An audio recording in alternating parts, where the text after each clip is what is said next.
I am now starting the discussion on pediatric neurology. The first topic is about anomalies of the nervous system. And in this group, the first set of disorders includes NTD, which is neural tube defects.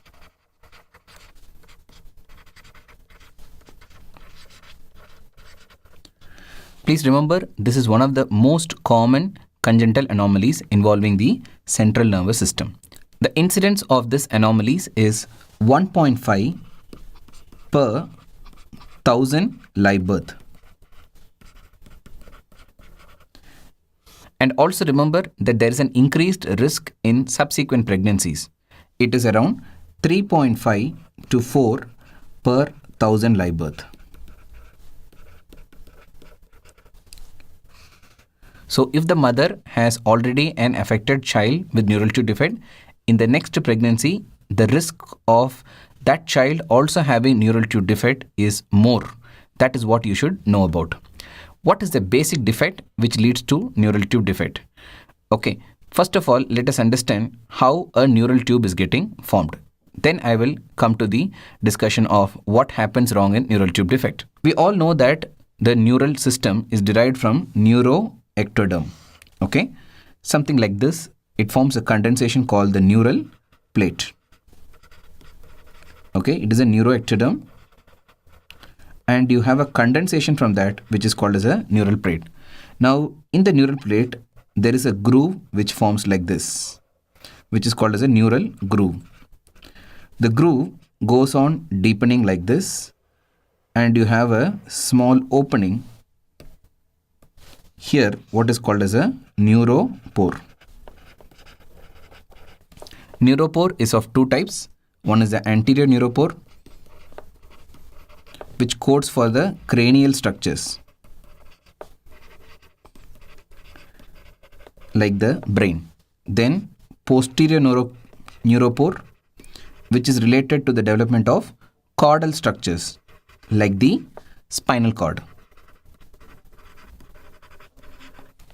Okay, right? Now finally what happens is the neuropore will close, and inside you will have the neural tube which is formed. This is the usual sequence of event which occurs in the development of neural tube. And all these events, they generally occur between day 24 to 26 days of gestation. Or you can remember roughly between 3 to 4 weeks of gestation. So what can go wrong resulting in neural tube defect? It is failure of closure of neuropore.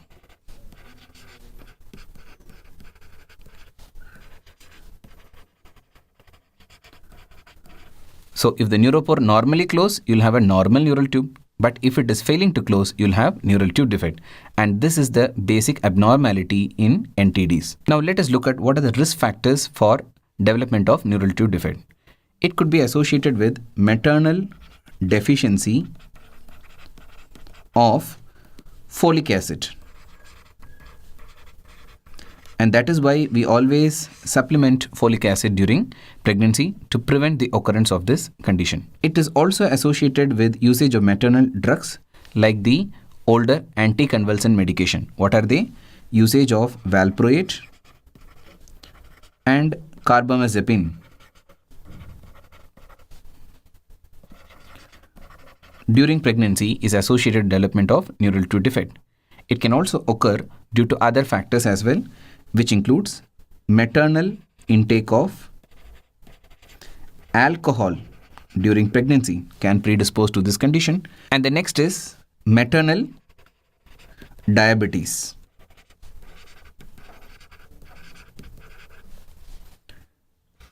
Please remember, it is not the gestational diabetes which is associated with risk of anomalies. It is overt and uncontrolled diabetes which is associated with increased risk of anomalies like neural tube defect. And the last, but a very rare condition, but should know for this purpose of MCQs, is a genetic defect which can predispose to this condition. And that is mutation in the gene which is coding for methylene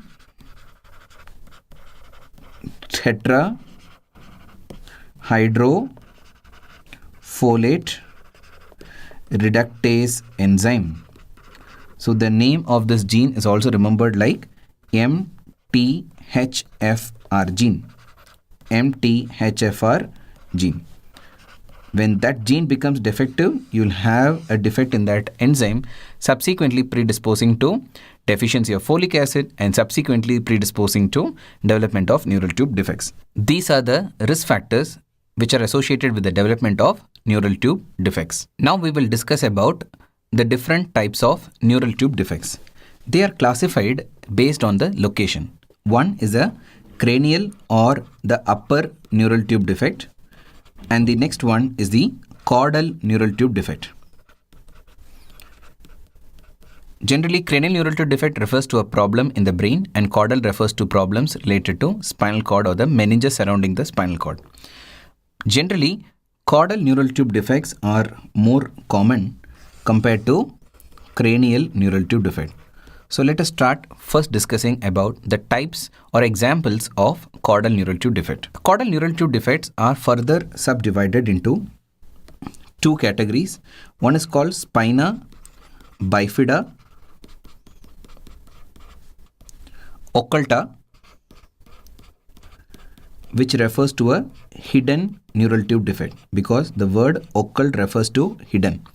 And the next variety is where you will have visible manifestation outside. The usual visible manifestation is in the form of swelling. So the second group of defects is called spina bifida cystica. Cystica refers to the cyst-like swelling which you can see outside. It is also called as spina bifida aperta. Okay. And the two examples under this category would include meningocele and meningomyelocele.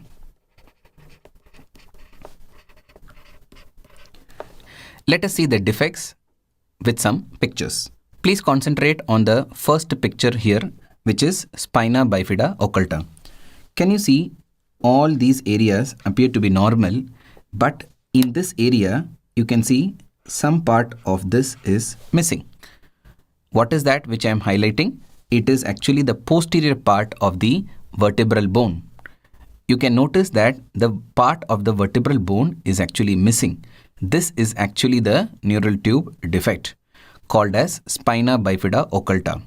Why this is called occulta or hidden defect? Because you can see the skin is covering the defect and you are not able to see the defect outside.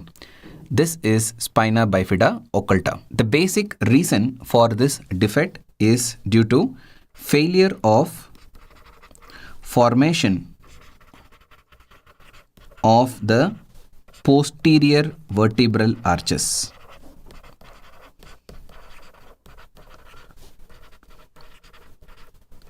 Okay, and the usual site of this defect is at the level of L5 or S1. Do you think this child will suffer from any problems? Usually no problems. Why? Because you can see it is a hidden neural tube defect, well covered by the skin, and also the spinal cord and the meninges are safely lying inside. So this child is usually asymptomatic.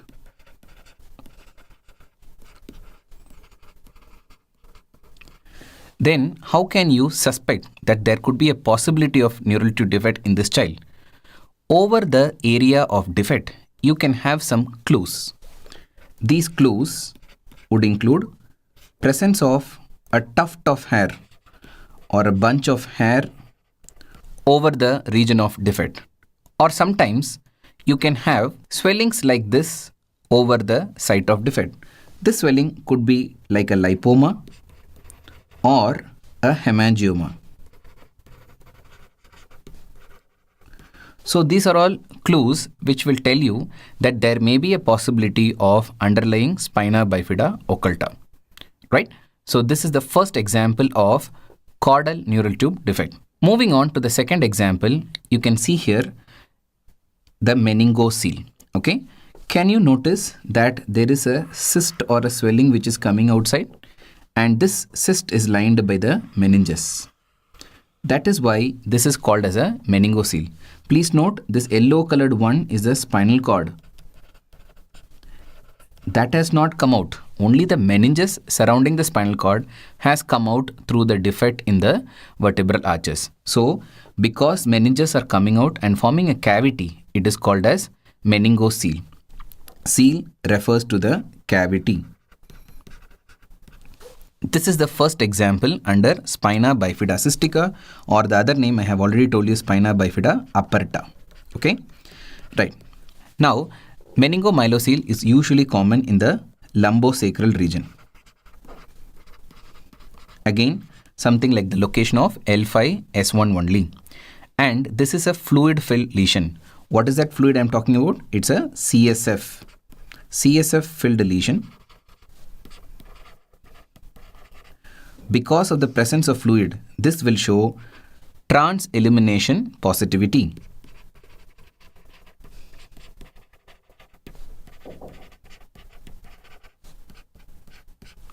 And it usually appears as a soft and a fluctuant mass, again due to the presence of fluid inside. These are the characteristic features of meningocele. Next, we will see about meningomyelocele. Can you see in the last picture, in addition to meninges, the yellow colored nerve roots are also coming out like this. Okay, the yellow colored nerve roots. What are those nerve roots? They are the spinal nerve roots. So that is why this lesion is called as meningomyelocele or myelomeningocele. Myelo here refers to the spinal structures like the spinal roots which are seen in that swelling. Okay, so it's called meningomyelocele. Now please remember, in this condition the nerve roots are also coming out and they may get injured. So this condition is usually associated with neurological deficits in the lower limbs. What would be the problem? Because of impaired nerve supply to the lower limbs, there will be decrease in the tone of the muscles in the lower limbs or hypotonia, and in severe cases it leads to flaccidity of the lower limbs. The deep tendon reflexes in the lower limb would be decreased or even absent. Okay, these are the characteristic motor abnormalities which you get here. These patients also exhibit associated bowel and bladder incontinence. Okay. Now, most of the cases, meningomyelocele is associated with another abnormality called as Arnold-Chiari type 2 malformation. And this association is seen in 80% of cases. And because of this association, what is the associated abnormality you will encounter? It is hydrocephalus. I have discussed about the findings in Arnold-Chiari malformation under the section of hydrocephalus in children. These are the salient features of meningomyelocele. We have now discussed about the important types of caudal neural tube defect. Now let's move on to examples of cranial neural tube defects. The typical example is anencephaly. Please understand the word. Encephaly is something related to brain and refers to the absence. So in this particular condition, there would be absence of brain. I am talking about the cerebral tissue. There would also be absence of the skull surrounding the brain or the calvarium surrounding the brain. And please remember, in this condition, brainstem, cerebellum and the spinal cord remains intact. This is a very, very important point. Okay, you can have a look at the picture of a child with anencephaly here. You can very clearly note in this child the skull is absent and the brain tissue is also absent. This is a classical pictorial description of anencephaly. Anencephaly is further divided into two subtypes. One is what you see in the picture, that is complete absence of brain and the skull. It is called as a hollow anencephaly. Another subtype is where you have a part of a brain present, or in other words, it's a partial anencephaly. We call it as meroanencephaly. Please remember, out of these two, hollow anencephaly or the complete anencephaly is the common variety, and that is what you are seeing in this picture as well. That is the first example of cranial neural tube defect. The next example is called as encephalocele. Again, encephal refers to the brain and cele refers to cavity. So in this particular condition, what happens? A part of the brain tissue comes out of the skull region and forms a cavity. It's called as encephalocele. And a commonly asked exam question is, what is the most common location of the encephalocele? It is occipital location. Okay. The third condition is called iniencephaly. Okay. Here, the posture of the head is like this. It is rotated backwards like this. What we also call it as retroflexion of the head. This is due to defects in the occipital bone. Along with that, there is a fusion of the cervical spinal bones. That is the reason for retroflexed or the backward positioned head in this region. In this condition, when they do the ultrasound in the antenatal period, because of this backward position of the head, what happens is the fetus appears as if it is always looking above, something like looking at the stars all the time. So this posture of the baby is called as a stargazer posture, which is noted in antenatal ultrasounds in babies with iniencephaly. These are the common examples of cranial neural tube defects. This condition, as it is a neurological anomaly, will be invariably associated with severe neurological deficits in the baby. So it's always advisable that you do antenatal diagnosis of these anomalies. This is done with the help of ultrasound. Usually ultrasound done by 14 to 16 weeks of gestation is able to identify the defect. Now, here is a very important question which has been asked in the exam. What is the neural tube defect which is earliest to be identified by ultrasound? If it is going to be earliest, it has to be a big defect. So which do you think is a big defect? It is nothing but anencephaly. So anencephaly is the earliest neural tube defect which can be identified in the antenatal ultrasound by 10 to 12 weeks of gestation itself. This is an important point and asked as a previous year's question. Okay, you can also do some maternal serum markers which will tell about the possibility of neural tube defect in the developing baby. The usually used marker is AFP or alpha fetoprotein. It is a very good or a sensitive marker. However, alpha fetoprotein is not specific for neural tube defect. It can be increased in other conditions as well. So if the question asks about which is the specific marker, okay, or best marker of neural tube defect, then your answer is going to be slightly different. It is acetylcholine esterase.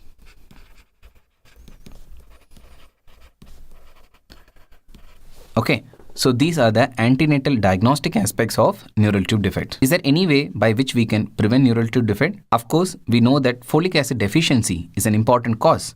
So folic acid supplementation during pregnancy is supposed to decrease the risk of occurrence of neural tube defect. Please remember, the usual dose of folic acid is 400 microgram daily. Or if you want to remember in milligrams, it is 0.4 milligrams daily. However, if the mother has previous affected child,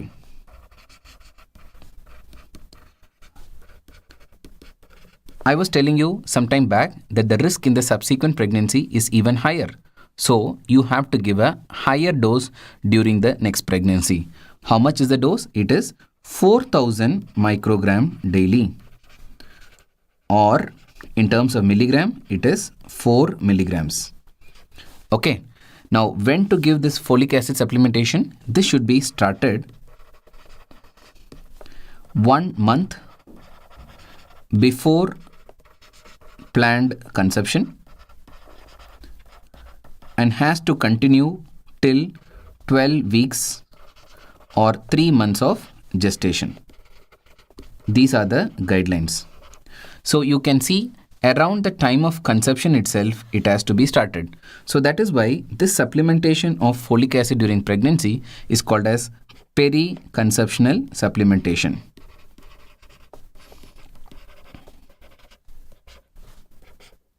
So these are the important information that one should know about neural tube defect, which are the most common CNS anomalies. Next set of anomalies is called as neuronal migration defects. We all know that during the development, neurons have to migrate to different parts of the brain, giving rise to complete neuronal organization in the brain. If that does not occur, you call it as neuronal migration defect. Here I am going to tell you some important terms which are examples of neural tube defect. First is a term called as lissencephaly. Always remember, I have said before itself, encephaly refers to the brain and lis refers to smooth. So basically, the name meaning is smooth brain. If you can recollect, does a normal brain appear smooth in outline? No, it shows so many markings due to the presence of sulci and gyri. So you can imagine that when there is no sulci and gyri, there are no markings on the surface of the brain and it would appear like a smooth brain. So this condition is also referred to as agyria, simply referring to the absence of gyri. Okay, right. That is the meaning of lissencephaly. Okay. The next neuronal migration defect is schizencephaly. Here also the meaning is important. Schisis or schisis refers to split. Okay, it is a split brain. Imagine like this. Due to some problem in the migration of neuron, a part of the brain is not developing, so it appears something like this. What is that? This area, the neurons have not migrated, so there is a defect in that area. And it appears as a cleft in the brain. Can you notice that? And this cleft gives rise to the partition of that cerebral hemisphere, and that is what I mention as schizencephaly. So schizencephaly refers to the presence of clefts in the cerebral hemisphere.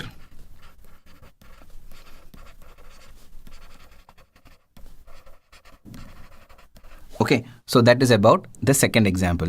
The third example is called as porencephaly. Here, porencephaly refers to pore, which in turn refers to presence of cystic spaces in the brain. Okay. And it is usually postulated to be due to some vascular problem causing infarction in the brain tissue.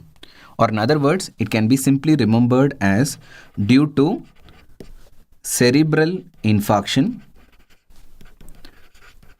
occurring in the intrauterine life, predisposing to development of cystic spaces inside the brain. These are three usual examples of neuronal migration defects. Another important example of neuronal migration disorder is agenesis of corpus callosum. We know that corpus callosum is an interhemispheric connection. Okay, that means connection between the two cerebral hemispheres. When that connection is lost, we call it as agenesis of corpus callosum. The embryological defect for this condition is due to some injury or insult to commissural plate. And this is the reason for non-development or agenesis of corpus callosum. What are going to be the problems of this condition? Obviously, the brain development will be affected and the child will have microcephaly. low IQ would be present, and this condition is associated with increased risk of refractory seizures. Now, if you look at the imaging findings, if you do MRI, imaging of the brain, what you will notice? First, let us understand what is seen normally, and then we will understand what happens in this condition.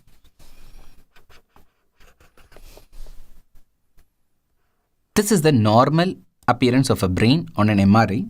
Imagine that this area is the normal appearing corpus callosum, and what do you see here?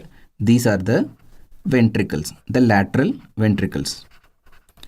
Normally, this appearance of the ventricle is something like a bow tie. Okay, so it's called as bow tie appearance, which is the normal appearance of the ventricles. Lateral ventricles I'm talking about in the brain imaging. Now, what will happen in case of agenesis of corpus callosum? See the description on the right side. You can see that there is absence of this corpus callosum, and because of which the ventricles are appearing almost parallel and separated from each other. And this parallel appearance of the ventricle is something like that of the wheels of a car. Okay, and this is also called as a racing car like appearance. This is classically called as a racing car appearance. And if you look at the outline of the ventricle, it appears like this. It appears like this, which is something like the head of moose. Okay, it is also called as a moose head appearance.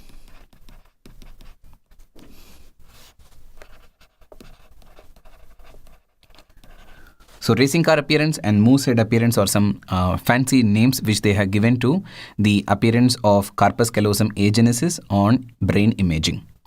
Now, related to corpus callosum agenesis is an important condition called Aicardi syndrome. This is a X-linked condition which is lethal in males.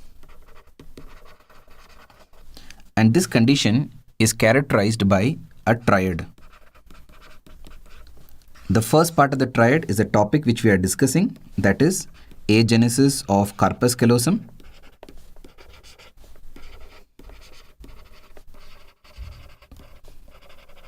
And the second finding can be remembered from this picture, which shows that punched out lesions represented by the white arrows in the retina. Same type of lesions can also be seen in the choroid. So this is called as a chorioretinal lacunae.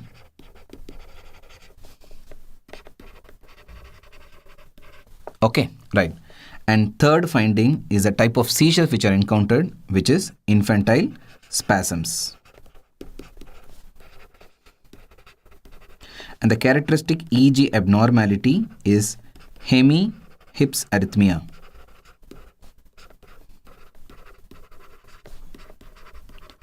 The description of this EEG abnormality will be discussed under the sections of seizure and epilepsy in children.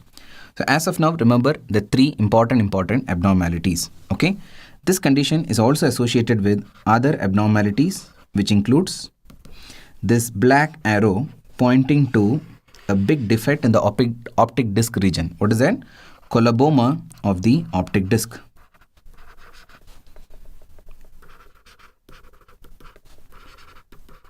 This condition can also be associated with retinal pits. That is not shown in the picture, but it's an important association. Third, it could be associated with the vertebral defects, the classical example of which is hemivertebra.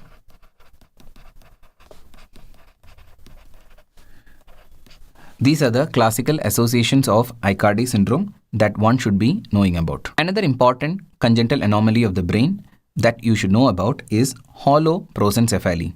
This condition is characterized by a defect. And what is that? It is failure of division of the forebrain. So what happened? The forebrain fails to divide into two equal hemispheres. So instead of two, that is right and left cerebral hemispheres, you will have only one hemisphere. That is what exactly is the defect in holoprosencephaly. This condition can be associated with a genetic defect, and the name of this gene which is defective in this condition is called sonic hedgehog gene. This is an important MCQ question which needs to be remembered. Sonic hedgehog gene. Okay. And in severe cases of holoprosencephaly, you will have midline defects also, which you can notice in the facial appearance of this child given by the picture here. Can you notice that this full area is having some sort of defect? This is what I was talking about as the midline defect. You can see that the eyes are getting fused into a single eye. This is what we call it as a cyclops. And you can see the nose. This is that nose, but it is placed above the level of the eyes and it is very, very malformed. This is what you call it as the appearance of proboscis. And these children also have a very high risk of midline, cleft lip, as well as cleft palate. So these are the associated problems in a child with holoprosencephaly. With that, we complete the discussion of congenital anomalies of the central nervous system. Moving on to another important condition called as hydrocephalus, which is defined by increase in the CSF volume. And because of increase in CSF volume, there is also increase in the size of the ventricles as well. Okay, right. Now, what is the normal amount of CSF or normal volume of CSF in the brain? It is usually 50 ml in case of infants and around 150 ml in case of adults. More than this is what we call it as hydrocephalus. Now, before we look at what are the reasons for hydrocephalus, you should know about the CSF pathway, normal pathway of CSF. We all know from the lateral ventricles, the CSF is produced. What are the structures which produce the CSF? It is the choroid plexus, which is lining the lateral ventricle. Okay. And we all know that CSF is nothing but ultrafiltration of plasma.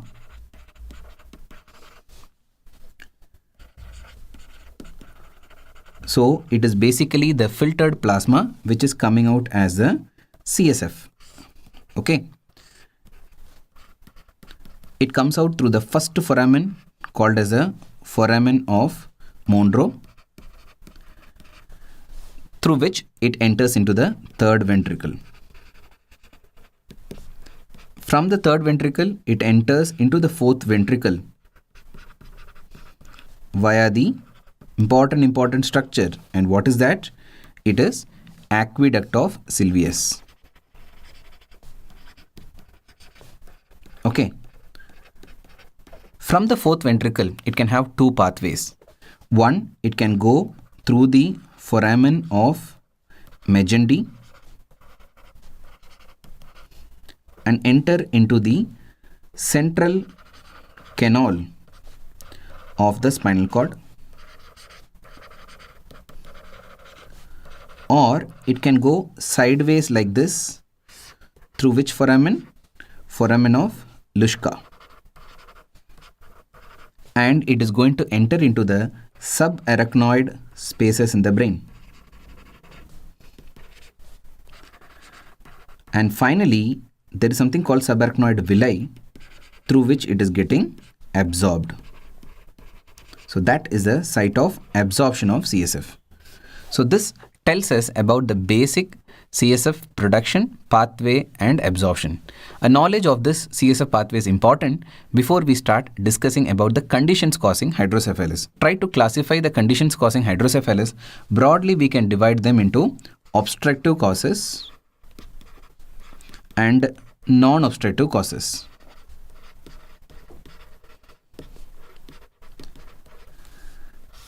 In obstructive causes, the ventricles will not communicate with each other, or there is a block between the ventricles. So you will call it as non-communicating hydrocephalus, whereas non-obstructive hydrocephalus will be called as communicating hydrocephalus, the other way.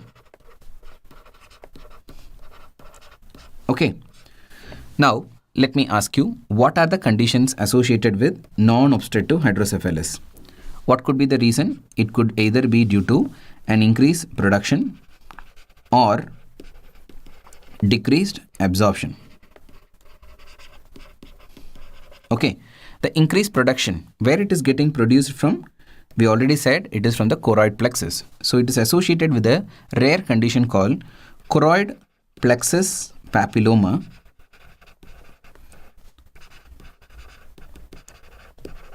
which results in increased production of CSF. Next is decreased absorption, where it is getting absorbed from the subarachnoid space.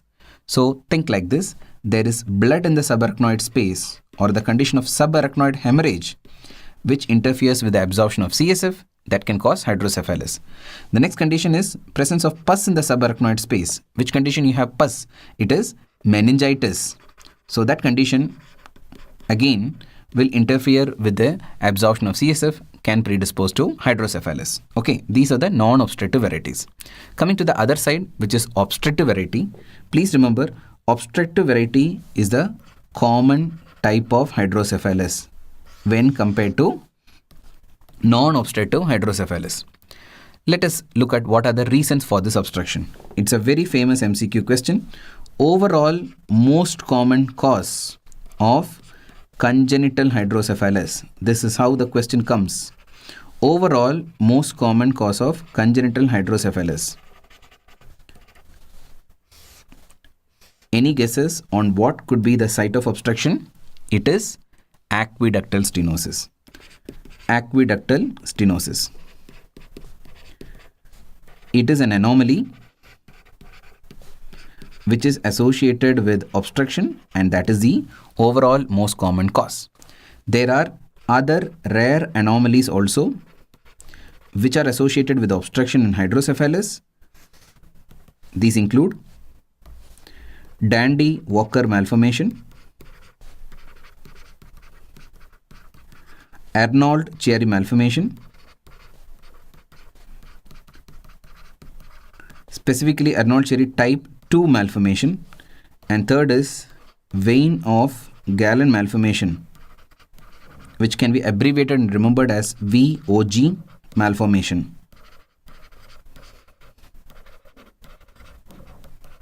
Okay, right. Now I am going to discuss little bit in detail about these three anomalies. The first anomaly I am going to discuss is Dandy-Walker malformation.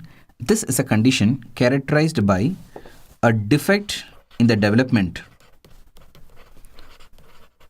of roof of the fourth ventricle. Very important to note, it is a roof of the fourth ventricle which is not developed properly. What is the problem? We all know that fourth ventricle is in the posterior fossa of the brain. When the roof is not developed, it will result in expansion of that area of the brain.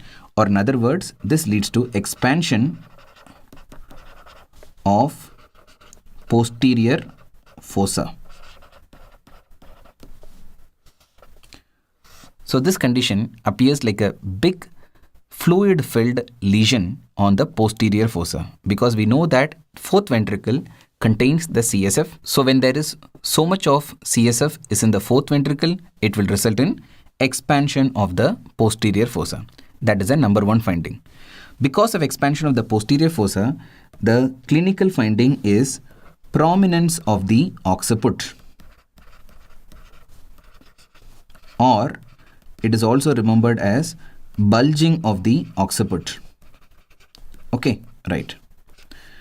And we know that in that swelling, there is a lot of CSF present.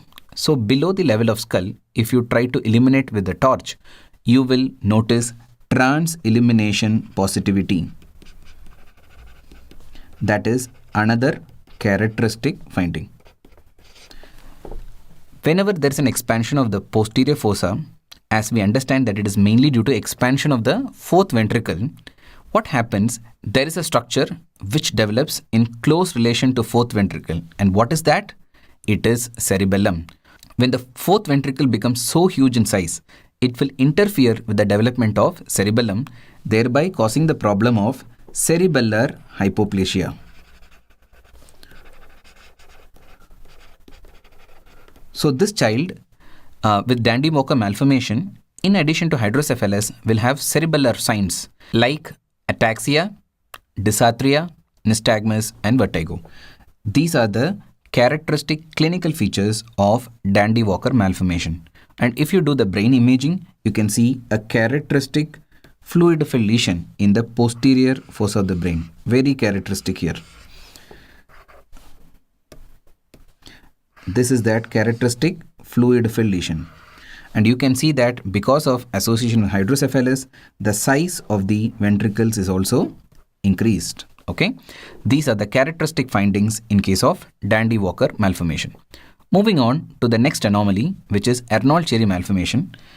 Please remember that Arnold-Chiari malformation is of two types, type 1 and type 2. In type 1, the only abnormality is herniation of the tonsils. I am talking about the cerebellar tonsils through the foramen magnum. So what happened? The cerebellar tonsil enters through the foramen magnum into the upper part of the cervical canal. This condition is not associated with hydrocephalus. Very important point. Second point to be noted is this condition is not seen in young children. It is usually seen in adults. And classically it presents with headache as well as neck pain. That is the classical description of Arnold-Chiari type 1. So which type is actually associated with hydrocephalus? It is Arnold-Chiari type 2.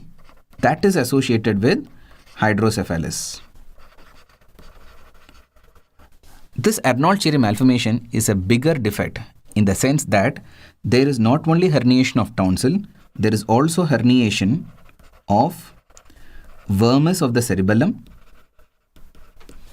pons, medulla, as well as the fourth ventricles.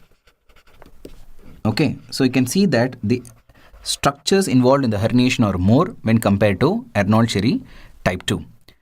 In this particular condition, there is elongation or stretching of the fourth ventricle. Okay.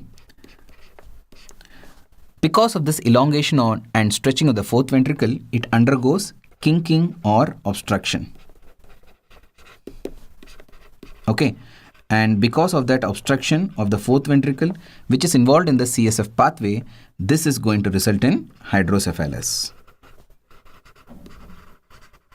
Okay.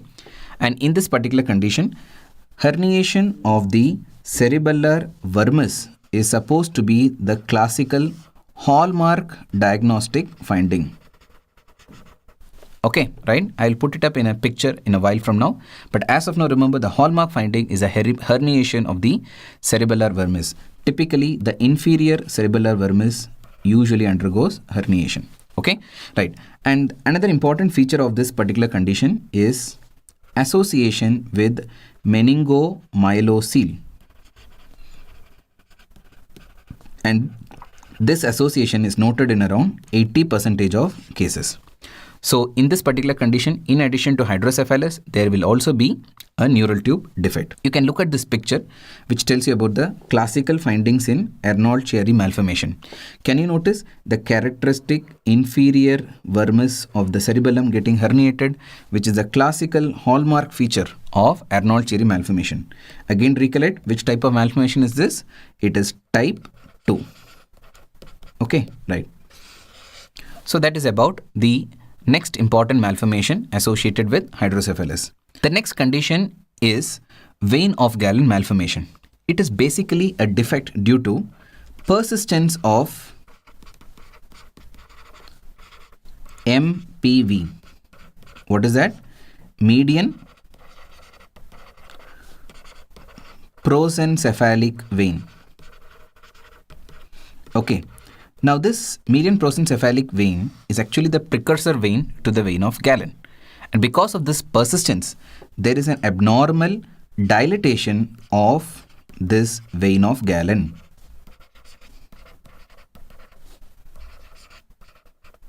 And this is the problem which is associated in this condition.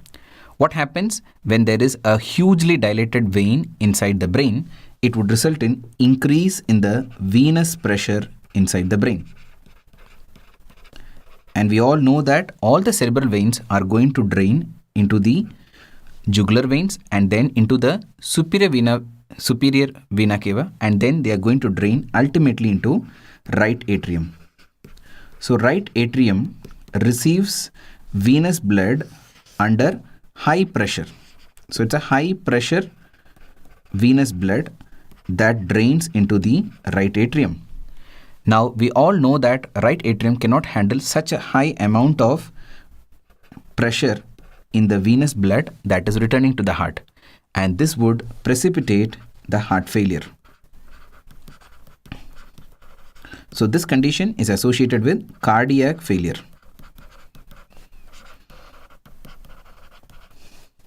Okay, right. And when you have such a dilated vein of Galen inside the brain, this would cause obstruction to the CSF pathway, and this would predispose to the development of hydrocephalus. Okay, that is why the two characteristic features of vein of Galen malformation, cardiac failure as well as hydrocephalus. Okay, so this child will have all the classical features of hydrocephalus, and in addition, because of the high pressure of the venous circulation and because of this increased venous pressure inside the brain, you will hear a cranial bruit. Okay, as well as prominent carotid pulsations.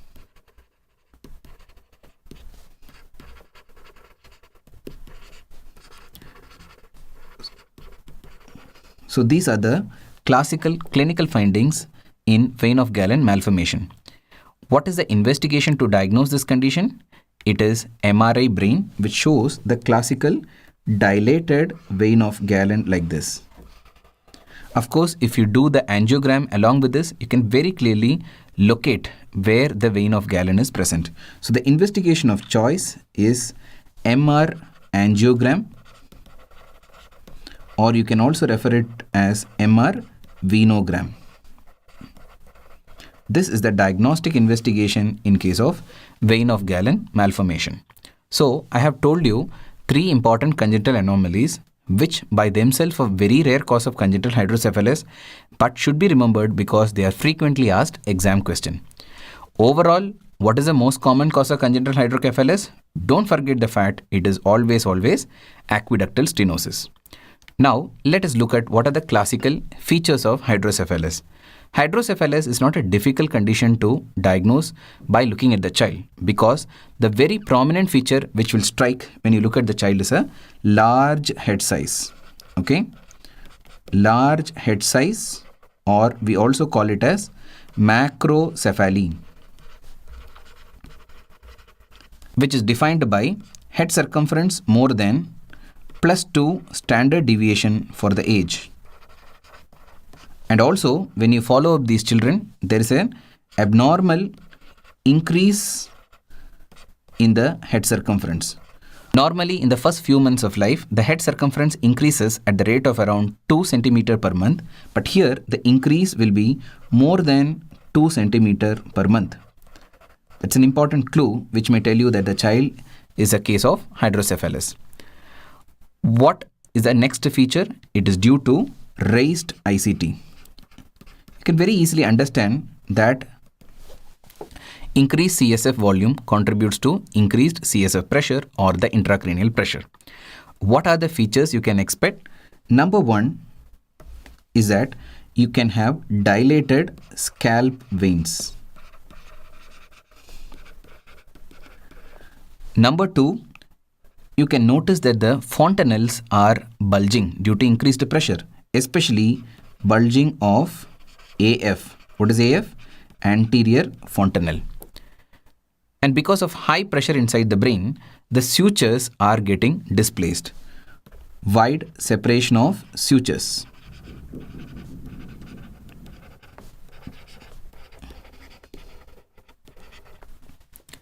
Another important finding is what you are seeing in this picture.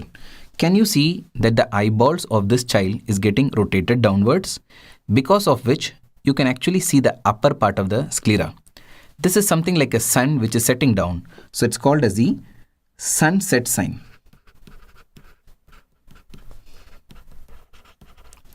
What is the exact reason for this sunset sign? It is because due to increased intracranial pressure, there is a dilated suprapheneal recess which causes compression on the tectum of midbrain. This is the exact explanation why there is a sunset sign.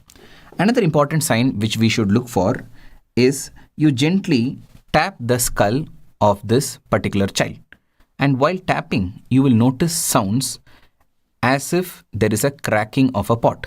This is called as the crack pot resonance, or it goes by a name called Mc-Evans sign.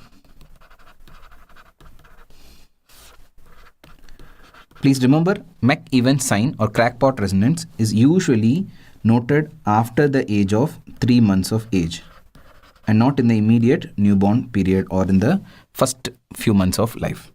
These are the important features which you should know as features of congenital hydrocephalus in children. Now, what is the investigation which you are going to do? As a screening investigation, you can do neurosonogram, which is nothing but ultrasound of the head, which we can do through the fontanelles. However, this is only a screening investigation and only a limited area can be imaged using this technique. So what is the diagnostic investigation, or if they ask you what is the definitive or gold standard investigation in hydrocephalus in children, answer is always going to be MRI brain. Okay, right. Where you will see the dilated ventricles, very characteristic of hydrocephalus in children. Now moving on to treatment options for a child with hydrocephalus. Okay, it includes medical treatment option, which is a drug given to decrease the CSF production. And what is that drug? It is a diuretic, which is osmotic diuretic. And what is that? It is acetazolamide, which is a carbonic anhydrase inhibitor.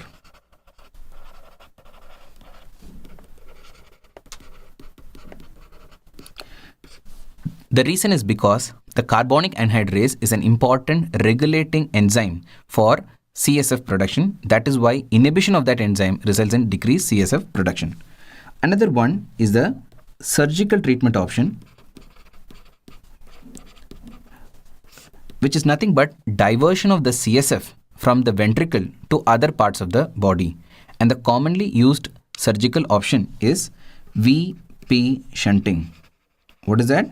Ventriculoperitoneal shunt. We can also do something called VA or ventriculoatrial shunt, but the preferred procedure is always ventriculoperitoneal shunting. Now, one of the complications which can occur after the insertion of ventriculoperitoneal shunt is infection of the shunt leading on to meningitis. So it is also called as shunt meningitis. And there are two important questions commonly asked with this condition. What is that? What is the usual organism which causes this condition? It is Cons. What is cons? It is coagulase negative staphylococcus. The classical example is Staphylococcus epidermidis. Okay. And second is, what is the investigation to diagnose shunt meningitis? Always remember, for meningitis, the preferred investigation is CSF analysis. How do you obtain the CSF? Usually it is by lumbar puncture. However, if you suspect shunt associated meningitis, you should do a different investigation, which is actually the investigation of choice. What is that? Shunt tapping.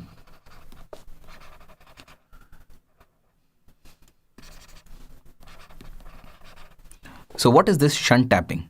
You can see this picture, which is a description of the ventriculoperitoneal shunt, where from the ventricle a shunt is inserted. As it comes out, it is tunneled under the skin. That means it is in the subcutaneous region. That means you can actually visualize the shunt as it goes through the subcutaneous region. And here is that area called as the reservoir. During shunt tapping, what do we do is, we tap and take out the fluid from this reservoir. Directly you are taking the CSF from this reservoir. So that is why this procedure is called as shunt tapping. It is said that isolation of the organism from this part of the CSF is much better when compared to isolating the organism from lumbar puncture. So that is why the preferred investigation for diagnosis of shunt meningitis is shunt tapping. This is one of the recently asked exam questions. Other than shunt, is there any other surgical treatment option? For children with aqueductal stenosis,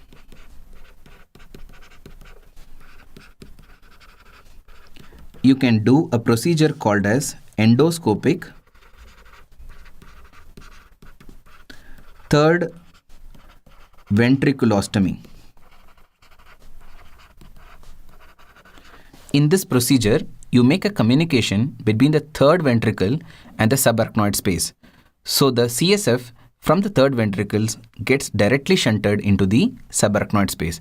Remember, in aqueductal stenosis, the level of obstruction is below the third ventricle. So CSF comes and accumulates in the third ventricle and not able to go further beyond.